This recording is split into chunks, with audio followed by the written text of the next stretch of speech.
Hi friends, வணக்கம். Apple electronics நண்பர்களே, பாருங்கள், இன்றைக்கி ஒரு எஃப்எம் டாபிக். அதாவது எப்படின்னா, நம்மள நிறைய பேர் நம்ம எஃப்எம் சேனல், யூஎஸ்பி பிளேயர், ஆம்பிளிஃபையரை நம்ம ட்ரை பண்ணும்போது பகலில் ஃபுல்லாக நல்லா இருக்குது சார், சாயங்காலம் ஒரு 6:30 ஆச்சுன்னா எனக்கு ஒரு நாய்ஸ் வருது அப்படின்னு சொல்கிறாங்க. ஸோ அந்த நாய்ஸ் எப்படி கிரியேட் ஆகுது, எந்த அளவுக்கு அந்த சேனல்ஸை பாதிக்குது அப்படிங்கிறத நம்ம டீட்டெயில்டாக பார்ப்போம் வாங்க. இப்போ பாருங்கள், ஃபார் எக்ஸாம்பிள், இப்போது நம்மளுடைய ஸ்பெக்ட்ரம் அனலைசர் இந்த இருக்குது. இது அப்படியே பாருங்கள், ஸ்பெக்ட்ரம் அனலைசரில் ஒரு ஃபீடு கொடுத்துருக்கேன். அப்படியே ஒரு சிக்னலை கொண்டு வந்து அப்படியே நான் இதில் அப்படியே இன்புட் பண்ணியிருக்கேன். பாருங்கள், பார்த்தீங்களா? இப்போ இதில் பாருங்கள், உங்களுக்கு ஒரு நியர்அபவுட் பாருங்கள், ஒரு 6 சேனல்ஸ் வருது. பாருங்கள், ஒரு 6 சேனல்ஸ் உள்ள தெரியும். ஒரு 6 பீக் இருக்குது பார்த்தீங்களா? இது கர்சர், இது விட்டுருங்க. இதில் ஒரு 6 பீக் இருக்கும். இது இல்லாமல் ஒரு 6 பீக் இருக்கும்.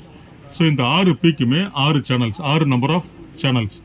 இப்போது எல்இடி லைட் எதுவுமே இல்லாமல், எல்இடி லைட் இருக்குது, என்னிலேருந்து கொஞ்சம் தூரத்தில் இருக்குது. அதாவது ஒரு 4 மீட்டர் 5 மீட்டர் டிஸ்டன்ஸில் இருக்குது.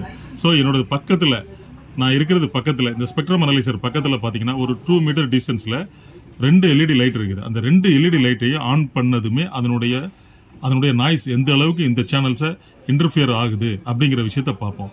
இது ஃபுல்லாக பேஸ் நாய்ஸ். இது நமக்கு சம்பந்தம் கிடையாது. இப்போ மேலே இருக்குது பார்த்தீங்களா, அந்த பேஸ்லேருந்து மேலே இருக்க அந்த பீக்கை எந்த அளவுக்கு அந்த நாய்ஸ், அந்த எல்இடி லைட்டை நம்ம ஆன் பண்ணதும் அதனுடைய நாய்ஸ் எவ்வளவு டிஸ்டர்ப் ஆகுது அப்படிங்கிறத பார்ப்போம். வாங்க வீடியோக்குள்ளே போவோம். ரைட்?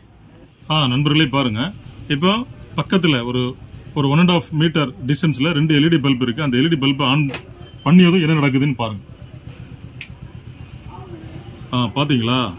இப்போ அந்த ஏரியாவுக்குள்ள, அதாவது 88 108 அந்த கேப்புக்குள்ளாடி இப்போ இந்த எல்இடி பல்பு என்னோட பக்கத்தில் இந்த ஸ்பெக்ட்ரம் அனலைசரில் இருந்து அது வழியாக தான் வருது. அந்த சிக்னல் ஒரு வயர் அது வழியாக வருது. அந்த எல்இடி பல்பு பக்கத்தில் அருகாமையில் வருது, ஒரு 1.5 மீட்டர் டிஸ்டன்ஸில்.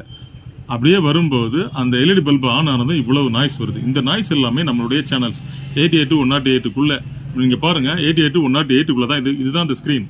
அந்த ஸ்க்ரீனுக்குள்ளே இவ்வளோ தூரத்துக்கு டிஸ்டர்ப் பண்ணும்போது அப்போ என்ன ஆகுது, சாயங்காலம் 6:30 ஆனதுமே, காலையில் வரைக்கும் நல்லா நீங்கள் கிளாரிட்டியாக கேட்ட எஃப்எம் சேனல் சாயங்காலம் 6:30 ஆனதுமே ஒரு நாய்ஸ் வந்துடும். அந்த ஆடியோ சிக்னல் கூடவே இந்த சிக்னல் ஆட் ஆகிறதுனால உங்களுக்கு அந்த இன்டர்ஃபரன்ஸ் வந்துடுது.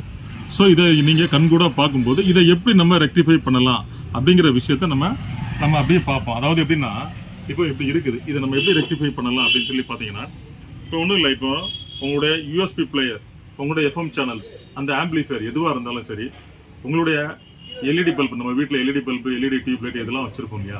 ஸோ அது பக்கத்தில் இல்லாமல் ஒரு 4 மீட்டர், ஒரு 5 மீட்டர் டிஸ்டன்ஸில் அந்த இன்ஸ்ட்ருமெண்ட்டை பிளேஸ்மெண்ட் பண்ணுற மாதிரி வைங்க. அதுக்கப்புறம் உங்களுடைய மாடியில் நீங்கள் ஆண்டனா, யாகி ஆண்டனாவோ இல்லை நீங்கள் டைபோல் ஆண்டனாவோ எது வச்சுருந்தாலும் சரி, அந்த ஆண்டனாவிலேருந்து வரக்கூடிய கேபிளை அந்த எல்இடி பல்புக்கும் அந்த கேபிளுக்கும் அந்த இன்ஸ்ட்ருமெண்ட்டுக்கும் ஒரு 4 to 5 மீட்டர் டிஸ்டன்ஸ் இருக்கிற மாதிரி நீங்கள் மெயின்டைன் பண்ணீங்கன்னா இந்த நாய்ஸை நீங்கள் மினிமைஸ் பண்ணிக்கலாம். நீங்கள் எவ்வளோ குறைக்கணுமோ அவ்வளோ குறைச்சிக்கலாம். இந்த இன்டர்ஃபரன்ஸை கம்மி பண்ணிக்கலாம். அப்படிங்கிறத இந்த கருத்தை நான் உங்களுக்கு தெரிவிச்சுக்கிறேன். ரைட்? இது ரிலேட்டடாக இப்போ நான் உங்களுக்கு நிறைய விஷயங்கள் சொல்லியிருக்கிறேன். இது ரிலேட்டடாக உங்களுக்கு ஏதாவது சந்தேகம் வரணும். கண்டிப்பான முறையில் கண்டிப்பாக சந்தேகம் வரணும். சந்தேகம் வரும்போது நீங்கள் டிஸ்கிரிப்ஷனில் கீழே போடுங்க. டிஸ்கிரிப்ஷனில் ஃபோன் நம்பர் இருக்குது, வாட்ஸ்அப் நம்பர் இருக்குது. எந்த சந்தேகம்னாலும் எனக்கு கால் பண்ணுங்கள், நான் உங்களுக்கு கிளாரிட்டி தரேன். இந்த மாதிரி நிறைய விஷயங்களுக்கு இருக்குது. இந்த விஷயத்தை எல்லாத்தையும் உங்கள் ஃப்ரெண்ட்ஸ், உங்கள் ரிலேட்டிவ் எல்லாருமே ஷேர் பண்ணுங்கள், லைக் பண்ணுங்கள், சப்ஸ்கிரைப் பண்ண மறக்காதீங்க. நாளை சந்திப்போம் ஒரு இனிய வீடியோவோடு. நன்றி.